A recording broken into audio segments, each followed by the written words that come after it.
Hello, hello, hello. Thank you guys for joining me. Marg Mayne, Graham Melstrand. I'm delighted to have you guys with me and really excited about this conversation. We're going to get straight into it because I want to hear from you guys and I want to really look at how your careers have evolved, what you're doing now, and ultimately how everything has joined the dots in the middle. So, Marg, do you want to go first? Tell me, how have you gotten from where you started to where you are today? What's the Right, catch you are. inspiration?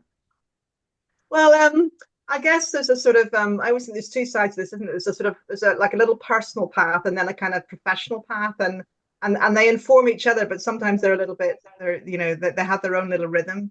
But but if I go for the professional path, because that's really what it is. So I come from Northern Ireland actually, so that's the first thing, and which is and growing up there was an experience. It was whenever there was a lot of trouble going on in the 70s. And But I guess what that meant for me really is that I wanted to break out. I wanted to get away from this world, which was quite inward looking and inward focused and divided. Mm. And so I really wanted to break out. So I kind of escaped by managing to get a scholarship to sixth form college. That was international sixth form college. It was really special. And then I went after that, and I went and I did like languages and lived in Europe and did that kind of stuff. And then I decided that I had to be sensible and do something that someone might like to pay me for one day. And so I decided to do accountancy, much to my father's delight that, the wayward child had come back and decided she was going to be a financial accountant. But what that did was, and for me, it really opened up the door to independence, right? So I had a professional qualification, and especially as a woman, where, this was like in the 80s, and people were dismissing me, right? And telling me that I should, I don't know, do a secretarial course or whatever it was. And I was going, well, I want to do more than that. I want to do something different from that. So actually getting a certificate really was really empowering. And it made me feel like I had that I could sell myself, right? Somebody could actually pay me for what I could do. So I spent a good amount of time in the finance world. I was finance director. And then that was probably, I guess, sort of 15 years or so. And then I moved on. At that point, I thought, oh, I kind of want to do more than this. I sort of, I'd worked for several CEOs, and I was thinking, oh, I'd like to do that. I'd like to do that. So that's what took me then to apply for and get a couple of CEO jobs, which I really, really liked. And I did feel then I was sort of, I came into my own. I'm not really really made it. Well, I'm not really kind of made up to be an accountant. I'm much more about vision, strategy, engagement, leadership. That's kind of really, and I realized that I'd find my slot, in life. So yeah, that was me. So I just a couple of years ago, I stood down from my last CEO role, and I'm now freelancing, doing consultancy, which I really enjoy, working with boards, top teams around governance issues, about making sure they're having the right conversations in the right place, and also doing some work which we might come on to about how you work across a system to change stuff, because actually what happens is that, we're all living in our own little world. We're all completely influenced by the context in which we're in. And Mm. even if you want to change something, it's very hard to fight against that kind of bubble that's around you and to make a difference yourself. I mean, it's possible, but it's always really. So if you can make a change at a systems level and actually change the context in which people work in, well, then suddenly you're actually bringing about change for a whole load of people around just one or two. So I'm quite interested now in working at systems level, both in sport, but also in health and in food, and the whole kind of food farming, how food's produced and stuff like that. So anyway, that's I love it. And Graham, myself and Mara got connected a couple of years back when I was at Apple and we worked together on the Rise initiative where we're trying to rise up women in the fitness industry to the full potential. So she's definitely someone to get into the inside of problems and issues and try to change it from the outside. So we'll definitely come back to that, Marg. But Graham, you have a completely different background. So give us some of your context. How do you connect the dots for us from where you started to today? Sure, and my move into the fitness sector and then into the public policy and health advocacy is probably a little bit um, more accidental and things. And I feel a little bit more comfortable hearing Mark's story and things because maybe we have a little bit in common that way. So I started out as an athlete in road and track cycling, and in 1984, I was at a combination of the Junior World Trials and 1984 Olympic Trials in Colorado Springs, and was injured there. And so I had this exposure to this amazing world of sports medicine. And I looked around this building and all the people that were working there. I'm like, this is a job. You can actually do this and get paid, and really use that as the impetus to pursue my degree in what at that time was physical education with the emphasis in athletic training. And I had hoped to have an opportunity to go to the 92 Olympics. It was maybe a little bit like the dog trying to catch the car, a lot of motivation and a lot of interest, and a little short on the speed and the talent necessary to get there. But so I was exploring what was going to be next after I got out of college, and I was splitting my time between working in a high school setting, which was pretty typical for athletic trainers, in a clinical setting, and thinking about physical therapy school or medical school, and discovered, for a lot of different reasons, including probably a lack of maturity and empathy at the time, given my age and things, is that I wasn't really well suited to that, and had kind of a defining moment where I started thinking about, well, if not this, then what? And one of the equipment companies in the fitness space was hiring exclusively people for their inside sales that had this exercise science background.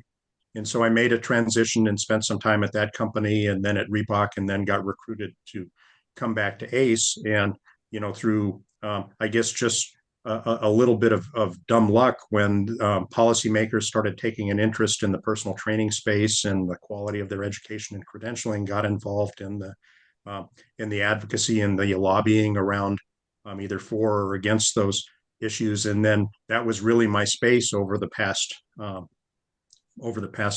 24 years. So just ended up in really a lucky place. I think the thing coming through college on that is there was this realization after I got out that this aspirational goal that we've had in kind of the health and fitness sector, of having the exercise professional and the places they work is an integral part of healthcare and public health. It's a lot more complicated than it sounds on the surface, and we still have so much work to do. And so that's really been my inspiration to continue to work in this space. And when I left ACE in May, there was still so much work to do, and some things that I wasn't able to work on at ACE. And so moving into a consultancy like Marg did, that's focused on the education and credentialing for occupational competency, organizational development, including kind of a volunteer to career. If you're working with a community-based organization, some of those people are really interested in how do I make a living doing this, and what's required there. And then continuing that good work that that's really been what brought us together around that intersection of healthcare and physical activity, and of course the policy monitoring and engagement with those stakeholders continues to be part of that as well. All the years I've known you, I didn't know your path started as an athlete. I didn't know that. This is where I love these conversations. I always learn something about somebody I've known for years.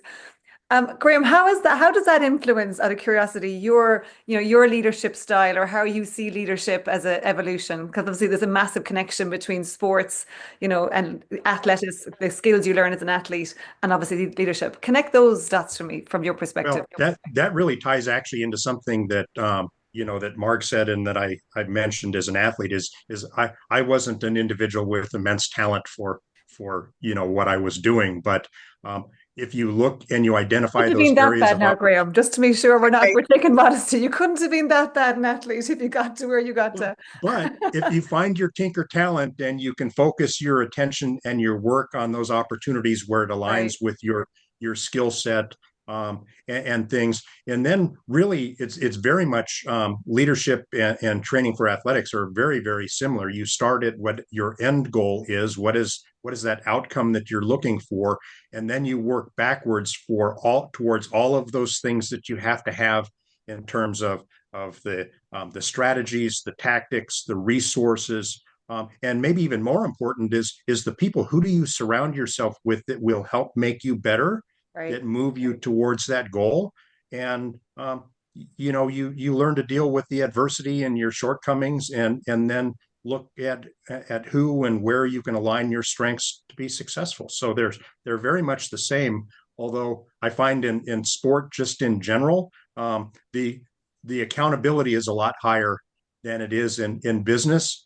There's very little tolerance from team ownership, coaching, and even the fans, or maybe especially the fans, for low performance. Where in business, I think people are a lot more likely to allow for some mediocrity. Mm. Interesting to hear Graham say that. Marg, what's your thoughts?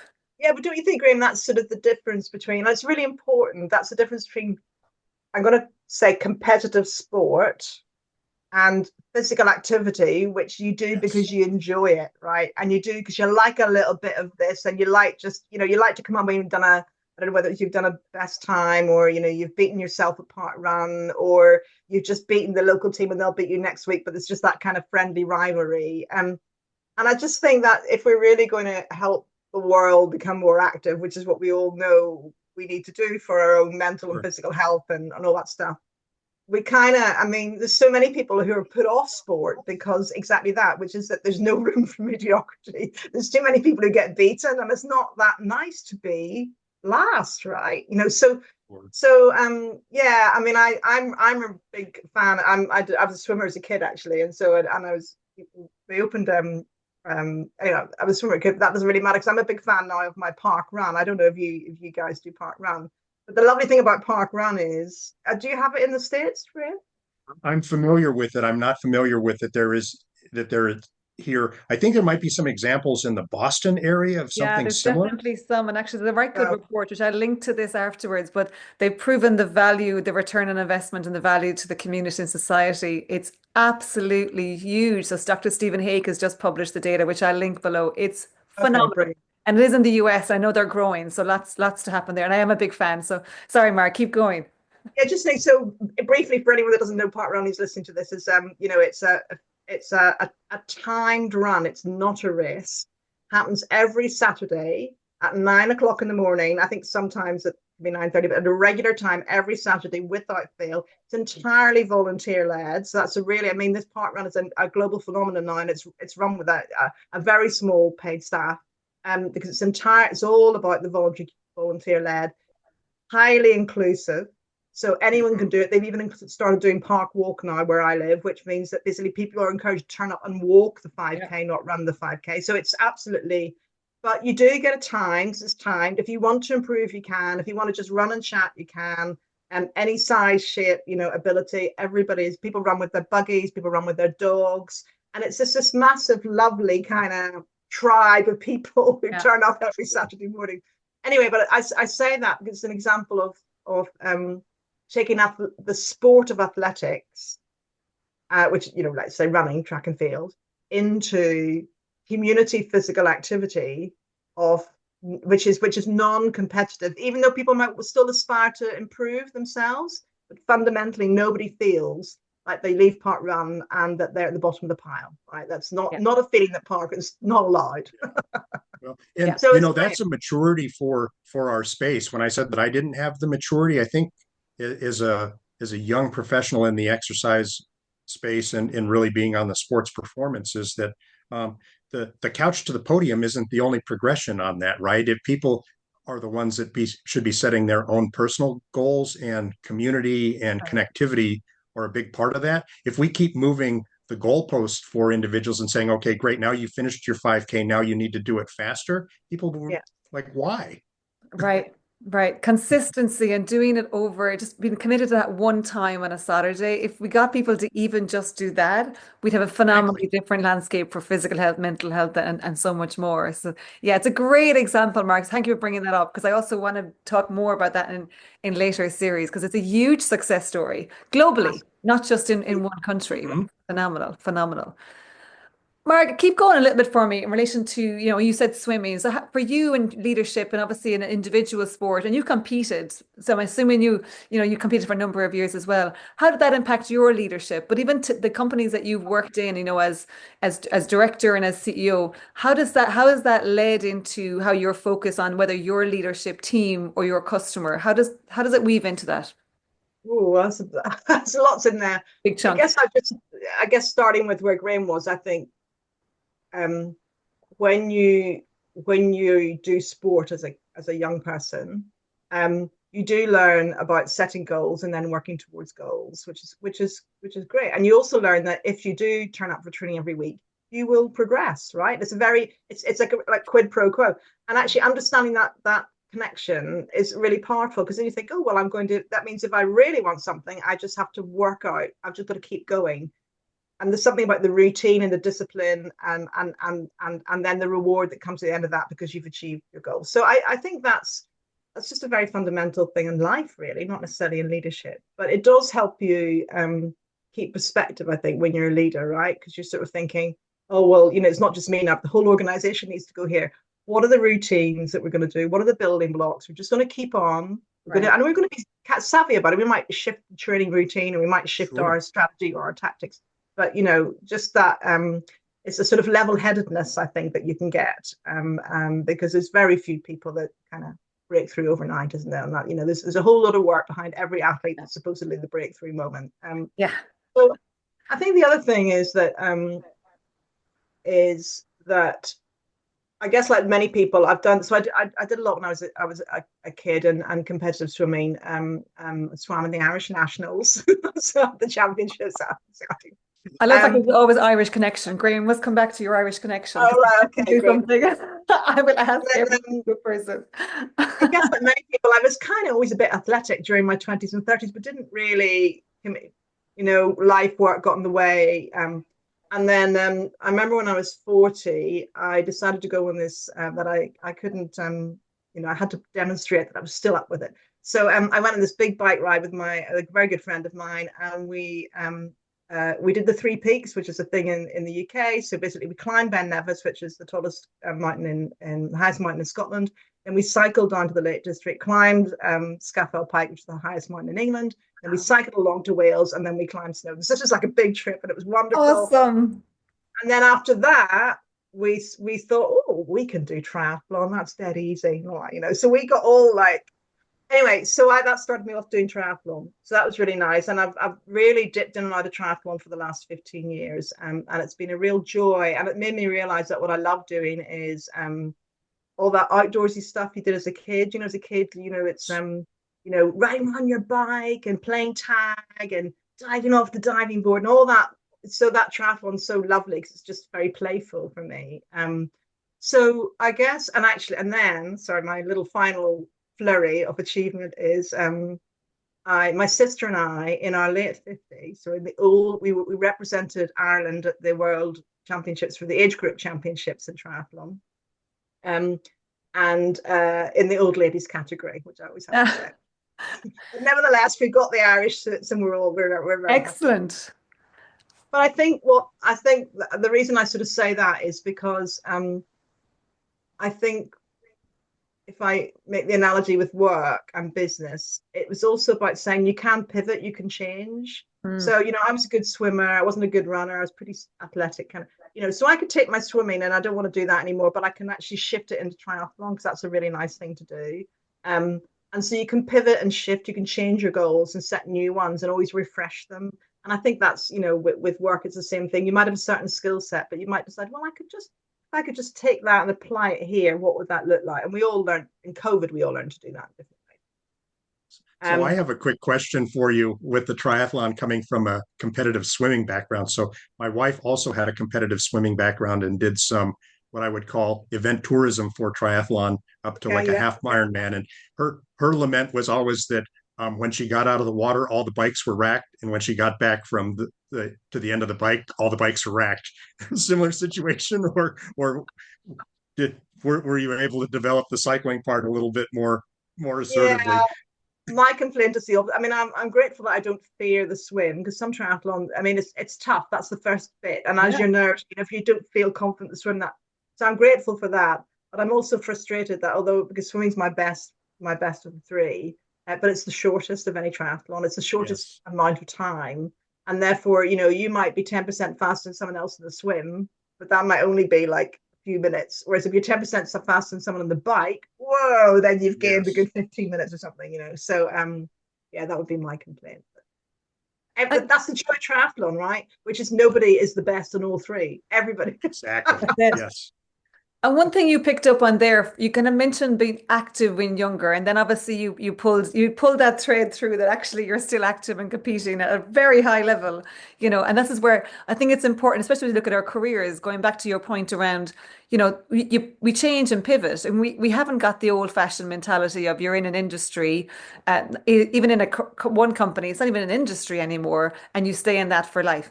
That's the beauty of the world today is you can Yeah. be in one industry and completely pivot to a whole new industry and a whole new, role, but ultimately keep your principles and your values, aligned with it. I mean, Graham, you've changed obviously as well as you mentioned from athletics into Reebok and into Ace. Like, how has that been like for you? Is you've kept that same principles and purpose and drive in that, even though it's a very different, businesses and Sure. areas.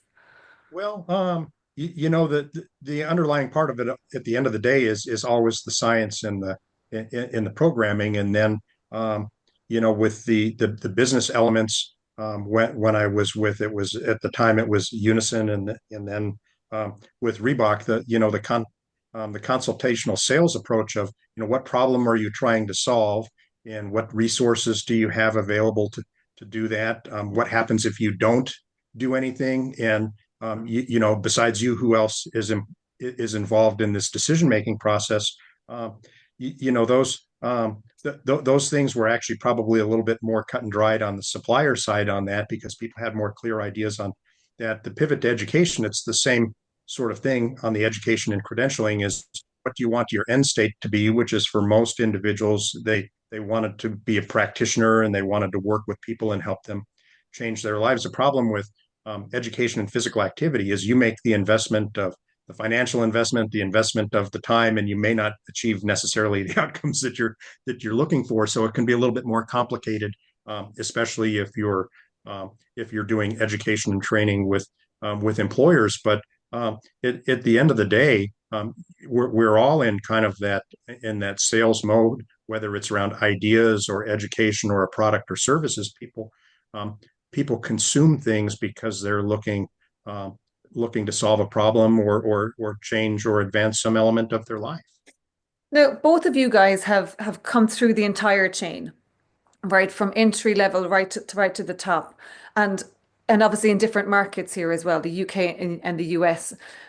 Give me some of the differences that you perceive in relation to the gender differences that might be relevant for us to be making sure that we're putting on the table here. Because we're into a new era, I think, where thankfully we're much more aware. We obviously have more, balance in terms of qualifications. We've much more balance around entry level. Marg, for you, what was different, do you think, as you came through the ranks right up to the top? What was different and what's different today that the leaders of today should be aware of, but also then the emerging, leaders as well as the aspiring professionals who are early in their career, what should they be aware of? What's the difference that we should be taking a message here? Oh, well, I mean, I think that for starters, it's a massive difference. So I remember, when I was growing up, like women couldn't even get a mortgage, right, without their Yeah. husband signing for it. I mean, it's just, it was really incredible. That's So not that long ago as well. That no, blows my no. mind when I hear the stats around that. It's not that long ago that was a scenario. So thankfully, completely changed off the list. We can get as much debt as the bank is going to give us. Exactly. So it was, yeah, so it was really very different. I mean, it was one of the reasons why I wanted to do the finance thing, because I felt with this finance qualification, I could not be dismissed, and I Mm, could not be as in I couldn't be, say, oh yeah, well, you just go and make the tea or whatever, is that if I could, it would be something that I could be taken seriously. I think that so when I first started, there was definitely a minority being a woman in the finance world, and a woman finance director at least. There's a number of women doing the bookkeeping and the more clerical stuff, but the woman finance director. And in a way, I think when you are a total minority, it's a little different, because like I was maybe one out of 10, right, 1 in 10. But it means that you stand out, bizarrely, right? It means that actually people go, oh yeah, that woman around the table, and everyone knows who you are. So it's like, the in one. a way, if you're a guy, so oh that guy with the I don't know, the blue shirt and the suit, you think, well, there's lots of them. So um but I think whenever women start to get to, or any minority starts to get to kind of more 3 out of 10 or 4 out of 10, people start to go, oh, I'm not sure about. Mm, So And that certainly happened, but in not a bad way. But that certainly happened during the noughties, and really that was when I could see that I was definitely in a group which is much more mixed in a much better way. I think what was that. So I wasn't working in sport and leisure then and health. I was then working in culture really and international development work. Um, and it was also that whole area of culture and international development, I suppose, had got inherently got values around equity and around empowering women and about gender. And even the word gender was a common phrase. We talked about gender in the noughties, and actually, it's only just really over the last 10 years or 5 years that it's being talked about outside of in the more broader context. What was really fascinating for me was when I joined the health and fitness sector, which is probably about 10 years ago now in the UK. I mean, blimey, I just thought I'd walk back into the 1990s. I mean, it was just the level of this very small number of senior women in that world was just shocking. And it sort of upset me. I was I was perturbed, but a bit like, Yeah. I can't believe I've come back here. And it was always really hard to, even as CEO of my organization, to push against that and to make sure that we were getting the candidates through that we wanted it at a more equal level. And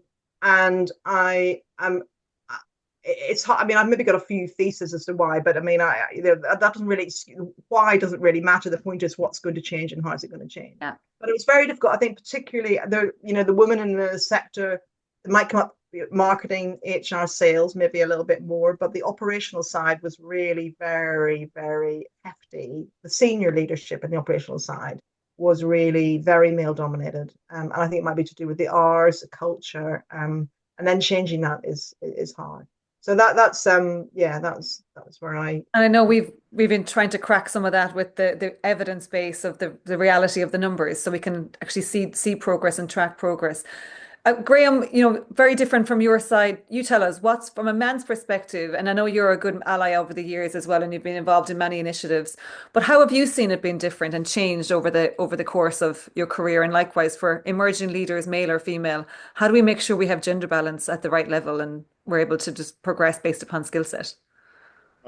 Well, just a little bit of background, and is children and young adults were always just a little bit naive, right? But my mother was from Scotland. She emigrated in the early 60s and was an auditor at Long Beach Memorial Hospital before we came along as kids. But she was kind of stereotypically Scottish. She was kind and gentle and supportive and quiet until she wasn't. And she had high expectations for all of us, and very, very little tolerance for anything that even sniffed a little bit of lack of integrity Mm. or effort. So I was always used to being around a strong female figure Yeah. um, that way. But there is no doubt, as I moved into my adult and my working life, that women have had to work much harder than men to move into leadership roles. It's harder for them to be heard. And I think to Marg's thoughts on the fitness industry, I think we have good parity at the front line and up to the department level positions. But when you consider that 57% of all members of fitness facilities globally are women, we don't have that representation at a high level. And I do see some of that changing when you look at Orange Theory, and now the Health Fitness Association has has a woman in the leadership role there too. But they've women have had to work much harder to prove themselves and to be considered for promotion within organizations. Yeah. There are some notable exceptions. Marg, I think your comment about being in kind of the culture area is like that. In the U.S., on the banking side of things, mortgage lending is dominated by women. So there are some notable exceptions, but Is it's that because still of it's risk still management and we're stereotypically less risk? We manage risk better. Is that part of that reason, do you think? you know I don't think that that's necessarily the case. My wife works in that space and she's an executive, but I think it's that coming up through through the processing and underwriting into the underwriting leadership and decisions and things like that, that vertical stacking of the work experience and the education that supports it are critical to doing it with competence. And I think that's why. Okay. And extending that to the customer, right? To your point, you said less than 50% of members in the fitness world, which is like that industry for a second, are female. So how should the fitness world be looking at the female customer here? Because if we're not capturing at least a gender balance of members, there's definitely an opportunity, a business opportunity. So Graham, what do you think? If you were to, advise the leaders of the fitness industry globally, like what are the few things that you would be like, think of it this way or look at it from this perspective? Well, I guess probably one of the other things, and it's interesting because I knew I was going to be having this chat, and there was a news item that I went back and checked on, is that at least in the United States, 82% of the dollars that are spent on consumer-related products and services and experience in the U.S., the decisions are made by women. Yeah. So if you've done something that is not inclusive of their priorities and their concerns, and you don't speak to them in a respectful and thoughtful way, and seek their input, your chances of success are extraordinarily low. Mm-hmm. And that I think is really one of the critical pieces. At a recent meeting I attended, they had somebody from the disability community, and the catchphrase that they had on that really stuck with me is nothing for me without me. Right. Yeah. Really important saying. And we don't have that because if we're not at the board level and we're not in executive leadership, then it's going to be hard to create a strategy that's really relevant for that 85% of, the consumer spend. And I think it was 85, you said 82. Either way, it's over 80% of consumer spend is managed by a female. And that tracks, right? We're looking at buying things for the family, buying things for the household. That typically tracks. And hence we also see, an over index on women doing more of the domestic chores. So that completely tracks. But how many leaders do you reckon are looking at their strategy thinking, well, 85% of the control of the management of funds here and customers is going to be a woman, and we need to cater for her. That seems like a bit of a foreign concept to me. Marg, what do you think? No, I think that's right. I mean, I suppose I can't disagree with all that facts, and that makes complete sense.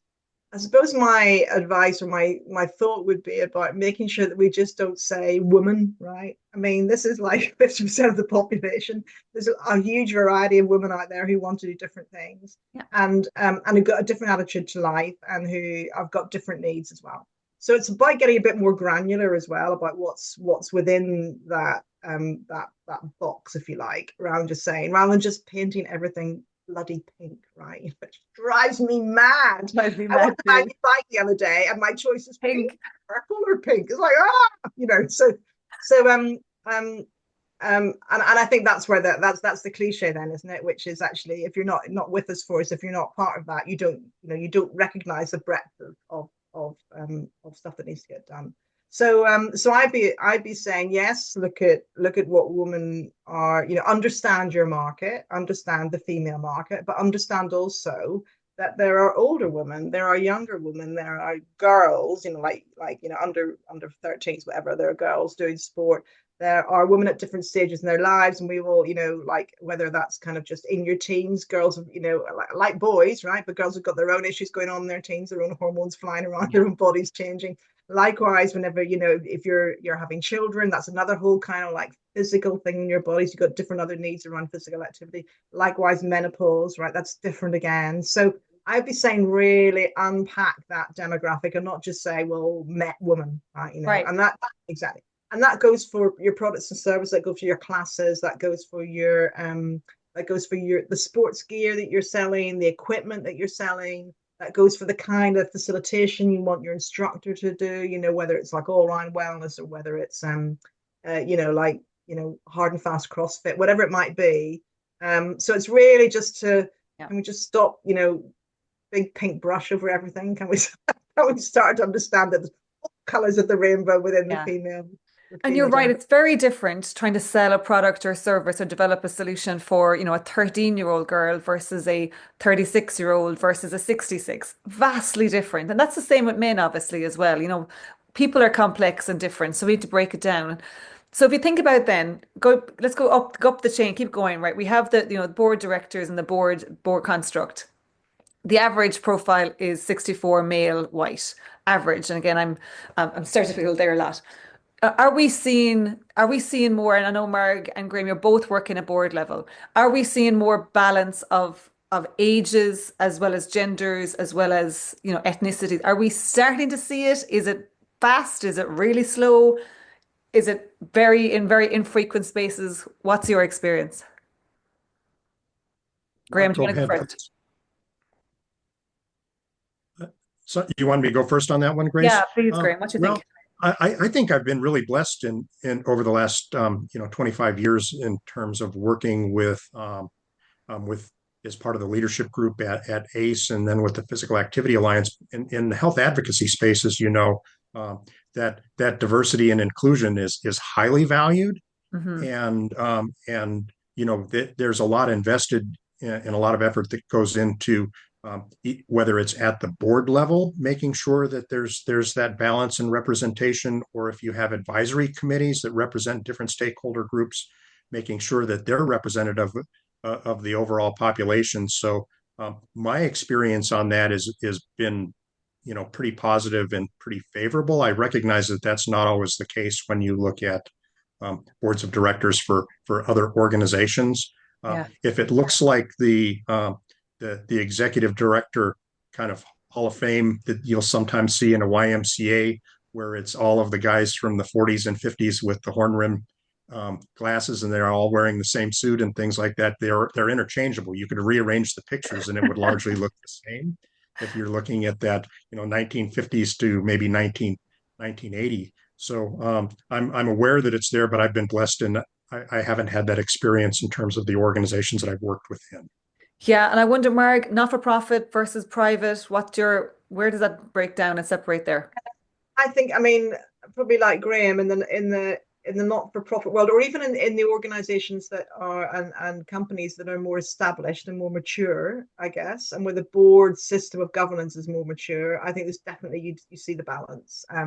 And you see the gender balance, but you see the balance and diversity in other ways. And it's also diversity of functional diversity around the board. So some of the marketing skill, like different skill sets, Yeah. finance, legal, and then also diversity of I just guess perspective, either from your personal background, right, or it might be from your it might be kind of neurodiversity, or it might be your life situation. Yeah. So I think that I can see that in those sorts of organizations.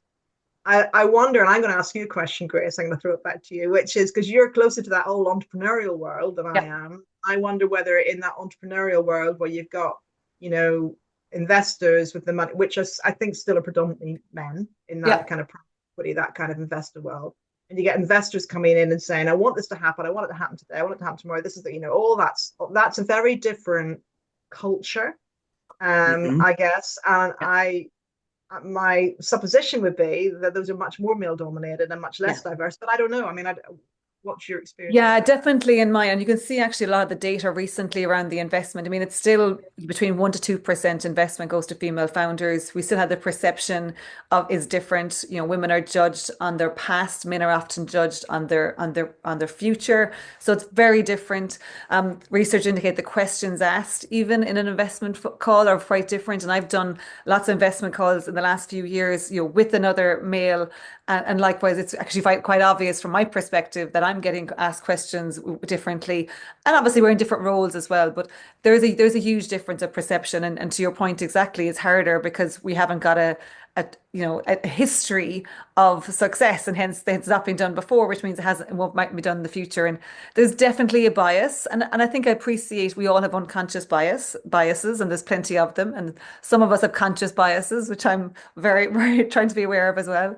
But yeah, no, there's definitely a divide. And I think to your point around the established organizations, and maybe what Graham is saying as well here is in the not-for-profit space in particular, there's a balance and there's great balance across diversity of education and experience and market and everything.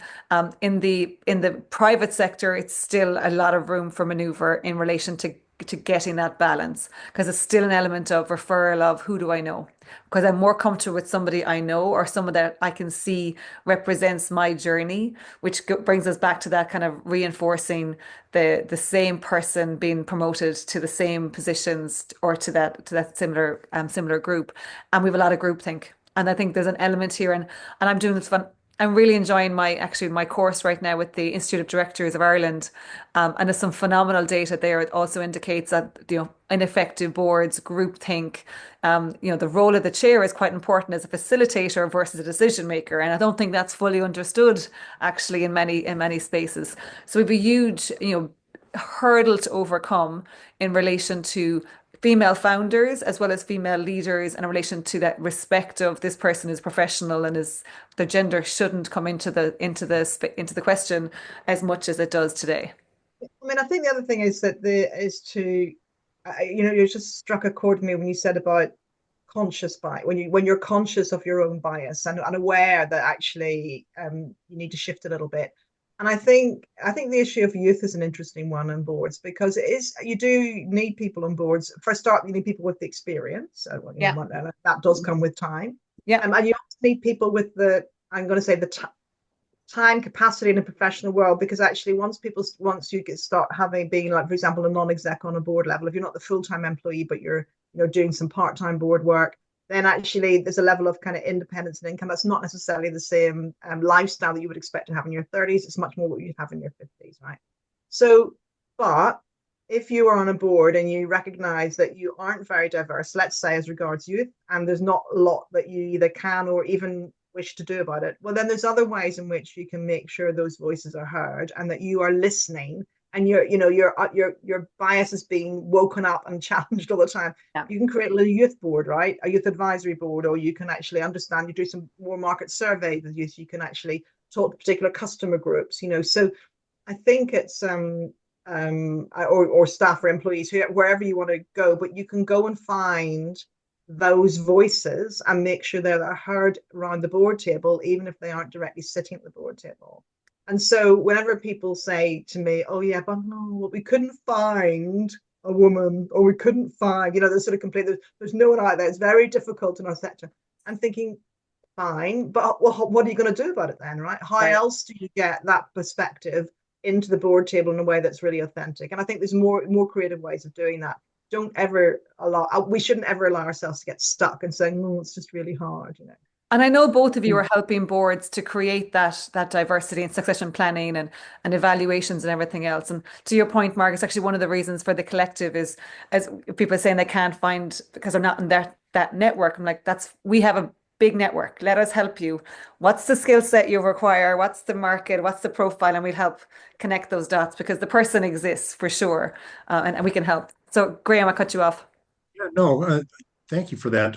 Mark, you said something earlier, though, that I'd like to come back to where you would be, in many cases, the only woman at the table. And so they knew, you said they knew it was you, right? So um, that really puts you in a position and others like you and Grace, the same for you, is kind of the pioneer. The first one's always the hardest Hmm. and always faces the most scrutiny, but then it opens up the doors because it does change the type of beliefs that you're talking about in terms of the conscious Yeah. bias. And then, after you've broken the seal on that, it I would imagine it does get easier because you're in a position then to know others that are similarly situated that you can advance as candidates for Right. position.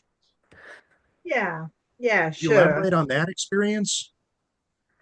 I saw a meme during the week, Marg, which was quite interesting about the power of three. So the talk was around when it's the first person at the table, the first woman at the table, as you said, you're kind of the woman and may not be heard or listened. When it's two, then it's like you have a partner, a buddy. So there's a little bit more of, oh, they're growing. And actually the three is the magic number. Once there's three at the table, it's like, okay, now we have a complement and there's a competency that it comes with this. So it feels like three seems to be the research would indicate is where the power lies in getting the value out of that balance and the value of that diversity for the board, because that unconscious and conscious bias seems to change. So that's maybe the three is the magic number is what I'm seeing. But Mark, what do you think?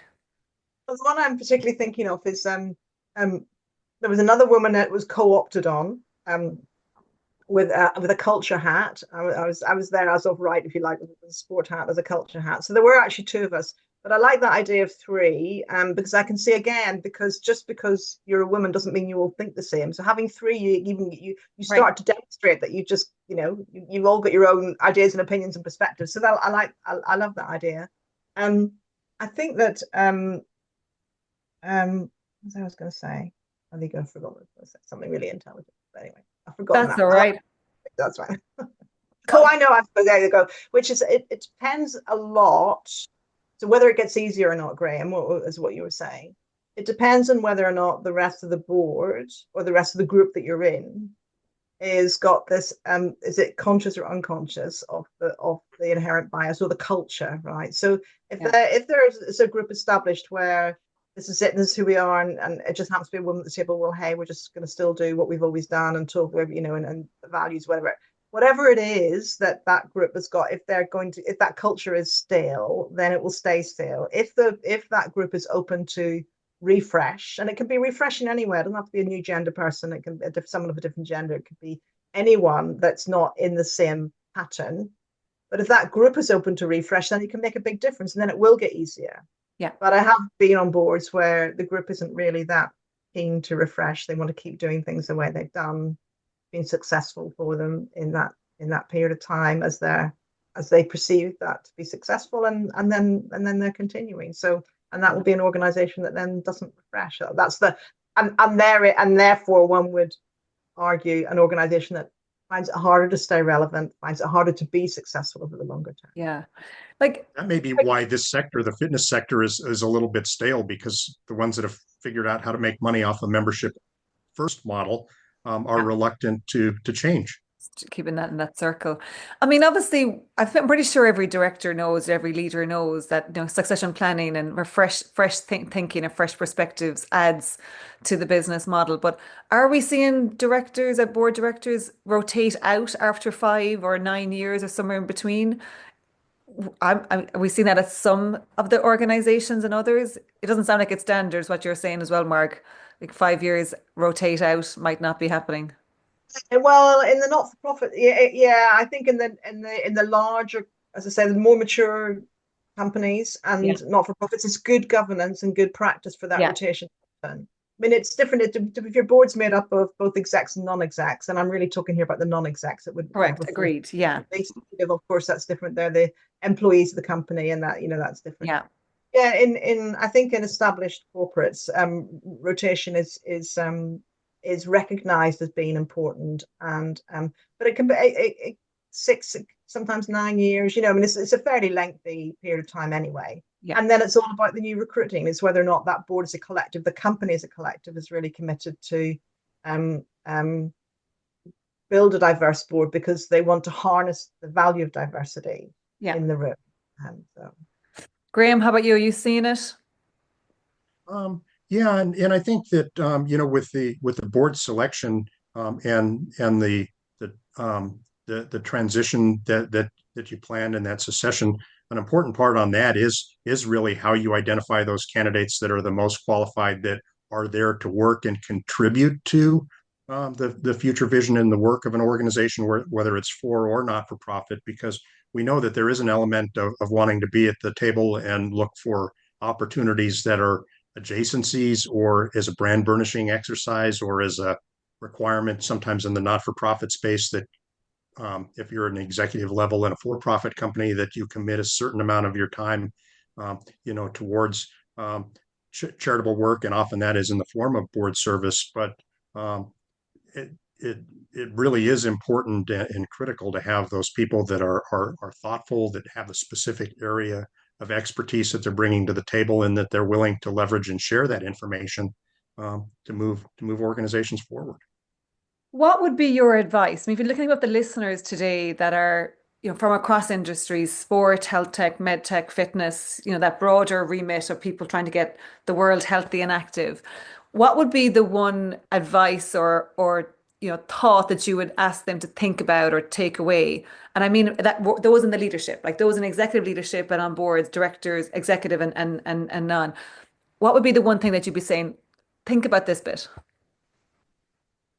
Graham, anything that comes to mind for you as a leader in the space, especially from your years at ACE, at Reebok, and now Oh that you're working yeah, in multiple boy, organizations. um, and it really is that diversity and representation element. I couldn't help but notice while I was at the Physical Activity Alliance Symposium a couple of weeks ago in Washington, D.C., that the whole business side, including the finance sector that supports the investment, we're concurrently having a conference in New York City, and there was very little crossover there. I think that Yeah, there needs to be some coordination of that effort so that you can maximize your impact. The businesses and finance sector is looking for attraction, engagement, retention, and revenue production. The investor community is looking for return on the investment.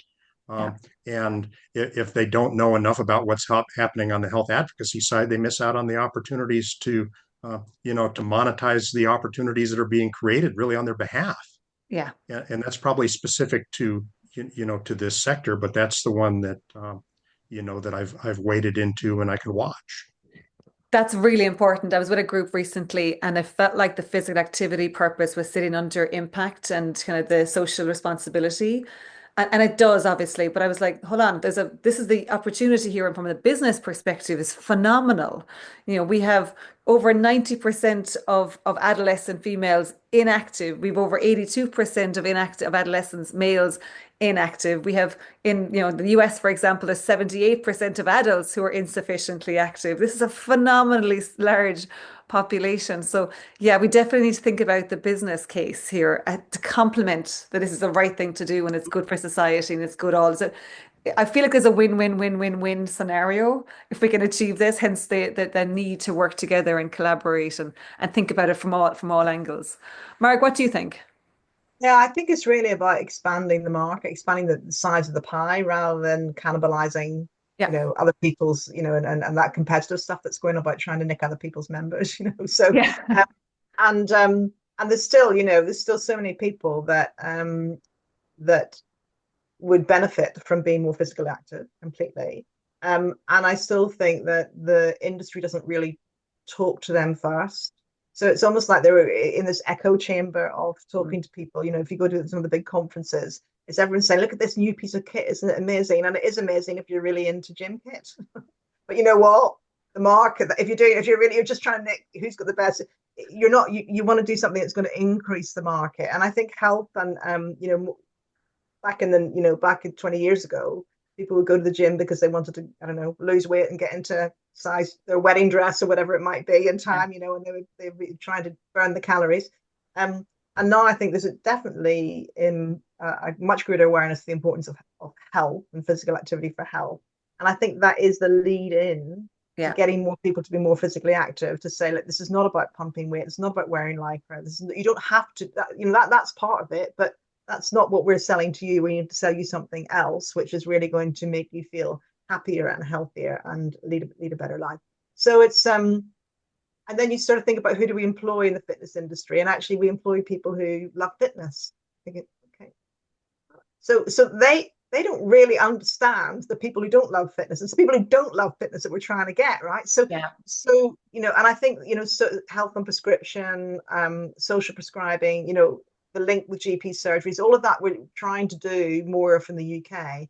But it's definitely if we can improve those pathways and encourage more people who don't like fitness to become more physically to join and to understand and to feel comfortable in that environment in whatever environment it is that they can do more physical activity. That's got to be better. So it's growing the market and growing the market with the people who we think at the minute aren't interested. Yeah. That's really. It's such a positive one. I think about back in my days at Apple in the employee health side and all of the employee health solutions. I felt like it was the fit getting fitter, and then it was more programs for the fit getting fitter, which was typically your give or take between 10 to 20%, depending on the Sure. organization. But it still have 80% of the population who aren't a gym member, who typically aren't active and moving, who do need to be, healthier and want to be, but often don't know where that space is. And it's one of the reasons why I went into XC for the last 4 years is to help create that connection between the science and the health with it. And it is one of my bugbearers from a personal perspective when I look at some of the marketing from the fitness world and I see the aesthetics. Here's the before and after picture. It drives me absolutely crazy. I'm like, if that person changed their activity levels for that period of time, there's a phenomenal health data story there to be told. Gather a few data points, even if it's just blood pressure, even if it's glucose numbers. There's definitely a health story to tell to better connect those dots.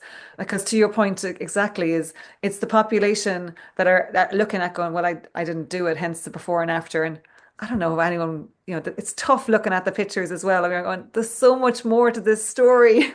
I want to see the rest of it.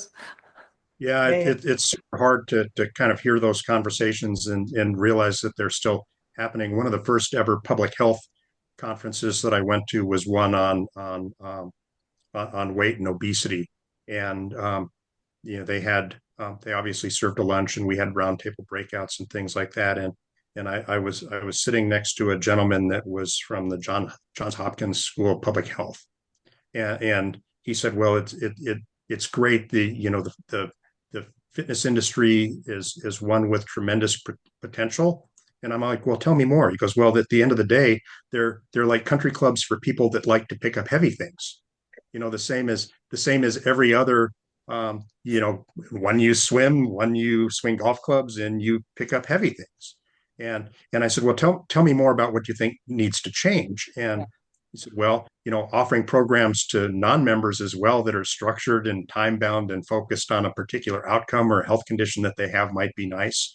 Yeah. Making it more like a faith-based community where your physical plant is the center of your community, but you have tentacles that extend out into the community where you're engaged in your walking and running programs and things for all members of the community would be another. He said, but until you can look at that and even the clinical measures that you're talking about, Grace, if we could just get people to that 150 minutes a week of physical activity that is called for in almost every country's physical activity guidelines, that would be a measure Yeah. in and of itself that Yeah. that would be useful.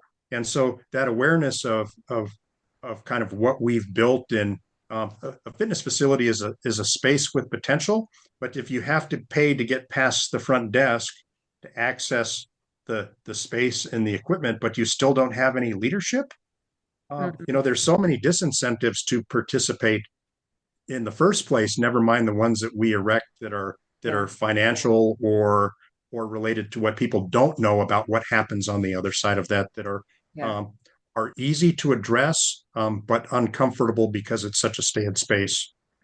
And there's so much to unpack there. And I thankfully have in a number of these conversations, I'm going to be talking about the tax incentives and the government funding and the government spending in different markets because there is a phenomenal number of different strands to pull and hopefully improve. There's also thankfully a number of clubs and operators that are helping looking at the health and the programmatic programs for strength training, with for a specific demographic in mind and for chronic disease and so on. So thankfully, we'll be sharing a bunch of those stories because we need to completely, and I say completely connect those dots between health, physical activity, movement. And I appreciate we're using the words physical activity, exercise, movement. They're interchangeable in one way, and there's some very different science behind how they're perceived as well. So we got to be more conscious of the terminology, which we'll come back to separately. But just to wrap it up, because I'm conscious of your time, guys. Thank you so much. We looked at the yourselves and your career path. call out an emerging leader for me who you would like to spotlight, because one of the challenges I have and one of the challenges we see is that people don't know what they don't know, and networks can be echo chambers. So we have a phenomenal lack, I say, of visibility of female leaders across every industry, not just, the world that we operate in. But give me somebody I should be talking to. So I should be bringing on here to go, what have you been doing? How have you been doing it? Why is the world of leadership today different? And who should we watching out for? Marg, who you go first?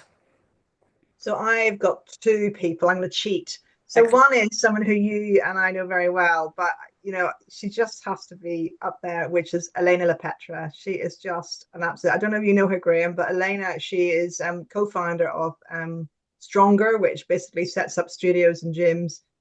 She's from Brazil originally. She is just like, I mean, she's a force of nature, right? I mean, she really will go and get things done. I mean, she's the most collaborative individual I know, but she also will pick up the ball and run with it at the same time, right? And you've got to keep up with her. And I think she's really, and she also thinks, I mean, she could just be running her company and doing that within her box and doing fitness facilities, but oh no, no, no, she has got a view on the sector. She's got a view on how things are run. Yeah, and she's a brilliant network. So she's one. Great And then call I'll out. sneak my second one in. My second one is a woman called Kate Atwater. And she used to be, I met her first when she was chief executive of Community Leisure UK, which was the sort of membership organization and lobbying group for all the community leisure trusts, so operators of leisure sports centres, swimming pools, all that. So she's now working for a consultancy called Mover, and they are doing a lot of work around systems-based changing, which we didn't quite get onto, but it's back to that thing. It's because you can do all these little incentives and you can encourage your next door neighbor to kind of get up and go to the gym, but what system are they living in that actually, what are the obstacles that that system puts in place that Yeah. stops them? Because it's very hard to fight against it. So she's doing a lot of work with Move on systems thinking, systems leadership, working in a particular locality to build leadership, individuals leadership that they can join up. So basically getting, health leaders, education leaders, leisure activity leaders, business leaders to join up and see how they can create in their local town, village environment, a healthier system. So yeah, and she's doing work to help those leaders really make that happen. So I would say Kate Atwood. Fantastic. Kate, we'll be in touch, and I want to get back to that systems. We're going to have to do another session on systems Yes. alone because there's a lot there to unpick. Graham, Well, and thank you so much, Mark, for cheating, because I was prepared to cheat as well. So I have two, and it's the first one is somebody that I worked with a very long time that I just wanted to give a shout out, and that's Madeline Goodison. She's a CHES, and she was my director level individual that was my right hand person around all of our community facing efforts and the public policy and health advocacy.